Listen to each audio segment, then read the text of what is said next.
Ishamak Kaipu Sikhau Kaujai, Kotu Committee on Tribal Unity, Kangkupi Segarinski spokesperson Amani, Ngasigi Ayukasida, Kotuna, Kamzaba Wapam, Nataga Warip, Galoinana, Faigi, Kangkupi district, Impan, Manipudagi, Changakwa, Naha Ahumgi Matangda, Kotuna, Haibagumna, Faigi Kamzaba Wapamdo, Ngasigi Ayuksida.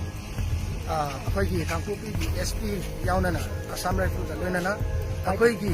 Promise तो cap तौब हाइबसे थोदोक ओइना थबक असे पांथोक चरनी हाइबसे थमजनिंगी अखोई cookie volunteer सिंगना नोइबो mission ने हाइबदगी अखोई खुत्ता लेबदा नोइदा अति तकाई नतगा नुंगाइतबा कई वाफम लै लेपगी लेमिनाबा अंजिबो याम लुंती तौइ खै समना ओके इनाव ने थमनिंग वाफम लेबा अबि मतांग चमन का ओके ओके लोइनना नुमित खरा अखोई सिदा लैरिङैदा नोइनिगी पेनदबा वफम थमनिंबा लैबा करी पेनदबा लै पेनदबा यामा कसिबसे खोना लमीदे सोय हाइदि कोन सोय चंगुबा कोन सोय साना खंजै अदुबु यामा युना यामा कसिना मनाउ दुना साना तौनि मनाउ खै थमो यामा पेनना हानिना गैदा यामा युना सागासे नोइनीबो असोय अंगाम अतिक अकाई याउदे हाइना थादो अनि हाइबगी पाउसि कम कांदा fungi yam kana nakana harieba sai pai Allah leinai do dum hai aduga adugumba nungairaba paudu phangakanda noinida kari aphauba lei kari phauge wakhanda amoida yum yone hai amoida khoi ma khoi Sania lazing को कमी करबा समझ Haniyeh है cookie जो community सिंगना नुपी अंगांग अहल लमन नतगा innocent ओइबा खुलाई पाइदबा मीदा अखोइना खुद थादे हाइबगी वाफम सि चपचाना cookie जो सिंगना लेपे हाइबगी वाफम सि हनदगी ताबीब्रा नतगा हंजिक ऐना हाइबा वाफम असिदा ताबदा नोइनिगी पुकनिंगदा पेनजबा नुंगाइबा करी अफाउबा लै सुमाइना नोसनदा याम थिना रुन तौबो सिताबदा याम नुवाइजे हाइबदी उमिबा कम्युनिटी नि हमसिना खाना जनागा दैगाना मपुरकना हाइबदी याम थिना ओतना गिरदा तंकाना अखोई कुकी जो कम्युनिटी दगी चटखदौबदिना अखोई लहौरीबा कुकी जो की कम्युनिटी की मी सिंगदा वाफम खरदंग थमनिंबा लैबा यामा ngasi खोना ngasi दगी जिंदा खोना हल्लगदु मतम असिदा खोना सिंगी सिनाव दिन खोना हाइदाना मोइ मसा मनाव मोइना खोना हाजनिंगबदी सिंगी सि अखोई कुकी सिनाव दिन तौ खदिमता माइ पापा तबतो ओजुनो खोइ मसा मनाव दुना चाना तौबु सुमाइना दुं तारबो सोदा नाम दबा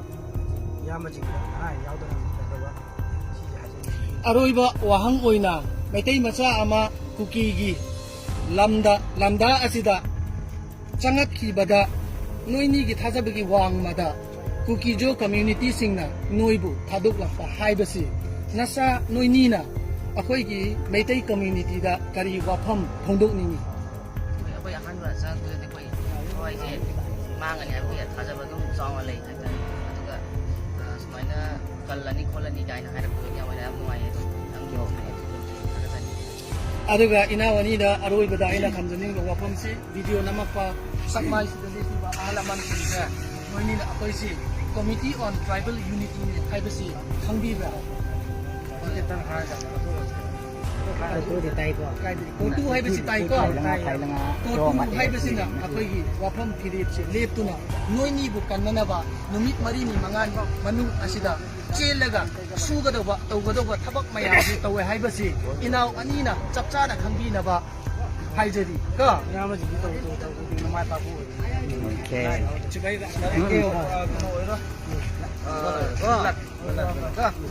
Bali tawag ko sa may pagpulo ko. Yung kilo wala rin sa ito. Ang angina, lari lai sa kanina ba? Ay,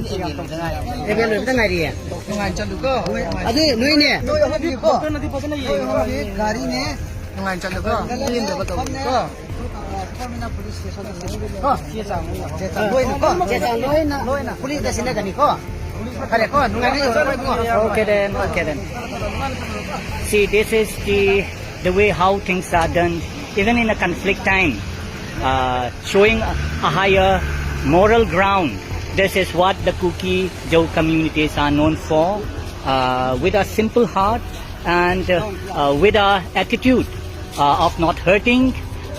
women, children, and civilian innocent that is